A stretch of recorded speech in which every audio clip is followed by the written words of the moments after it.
Hello guys, आप सभी का मेरे यूट्यूब चैनल एजुकेशन की दुनिया में बहुत बहुत स्वागत है।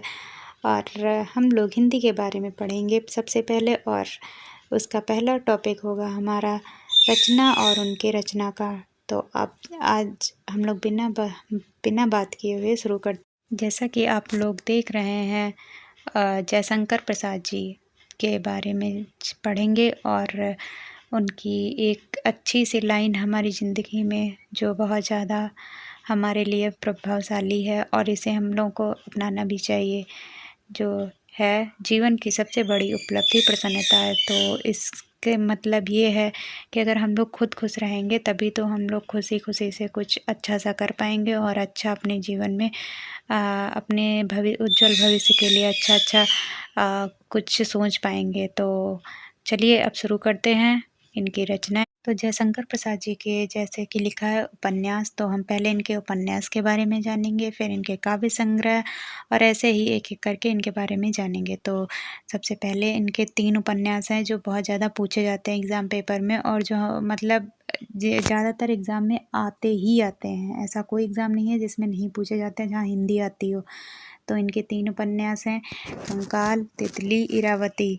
हैं तो बहुत सारे, लेकिन ये 3 ऐसे हैं जो ज़्यादातर एग्ज़ाम पेपर में आते हैं। तो ये बहुत इम्पोर्टेंट है, आप लोग याद रखिएगा। और जो इरावती इनका है ये अपूर्ण है, ये इन्होंने पूरा नहीं लिखा। और दूसरा इनका काव्य संग्रह, इनके काव्य संग्रह ये ऐसे हैं जो बहुत ज़्यादा पूछे गए हैं। आप लोग खुद ही देख रहे होंगे कि अगर आप लोग एग्ज़ाम पेपर देते हैं तो आप लोग देख रहे होंगे कि ये कितने इम्पोर्टेंट हैं, जो अक्सर कहीं ना कहीं हमारे एग्ज़ाम पेपर में देखने को ज़रूर मिलते हैं। तो पहला है आंसू, झरना, लहर, प्रेम पथिक, कानन कुसुम, कामायनी। कामायनी इनका इतना अधिक प्रसिद्ध महाकाव्य है जो ज़्यादातर एग्ज़ाम पेपर में कहीं ना कहीं, मतलब किसी न किसी पेपर में तो आपको मिलेगा ही मिलेगा। तो ये आप लोग ज़रूर याद रखिएगा। कामायनी, कामायनी इनका बहुत महत्वपूर्ण है। आंसू, झरना, लहर ये भी कहीं ना कहीं आपको ज़रूर एग्ज़ाम पेपर में देखने को मिलते हैं। तो ये 3 तो बिल्कुल भूलिएगा ही। और इनकी कहानी संग्रह के बारे में भी जान लेते हैं। तो इनकी कुछ कहानी जो है जो अधिकतर एग्ज़ाम पेपर में मिलती हैं, जैसे कि ग्राम, छाया, आंधी, इंद्रजाल, आकाशदीप। तो ग्राम जो है ये इनकी पहली कहानी है, और छाया जो है इनका पहला कहानी संग्रह है। तो कहानी और कहानी संग्रह में क्या अंतर है वो भी आप लोग समझ लीजिए। कहानी जो पहली कहानी इन्होंने लिखी थी, कहानी संग्रह, इसमें 6 कहानियों का संकलन है। कहानी एक होगी और कहानी संग्रह में बहुत सारे खंड करके होंगे।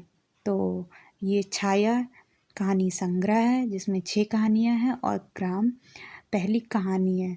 तो आप लोग ये याद रखिएगा, दोनों में अंतर क्या है ये भी याद रखिएगा। पहली कहानी है ग्राम, और पहला कहानी संग्रह है छाया, और आंधी, इंद्रजाल, आकाशदीप। तो ये पांचों आप लोग याद ज़रूर रखिएगा, बहुत इम्पॉर्टेंट है, बहुत ज़्यादा इम्पॉर्टेंट है। तो अब इसी के साथ आज का ख़त्म करते हैं, और कल एक नए रचनाकार के बारे में और उनकी रचनाओं के बारे में अच्छे से पढ़ेंगे। तो फिर जय हिंद, जय भारत। और इसी के साथ आप लोग लाइक, शेयर और सब्सक्राइब कर दीजिएगा, और अधिक से अधिक लोगों को शेयर करिए।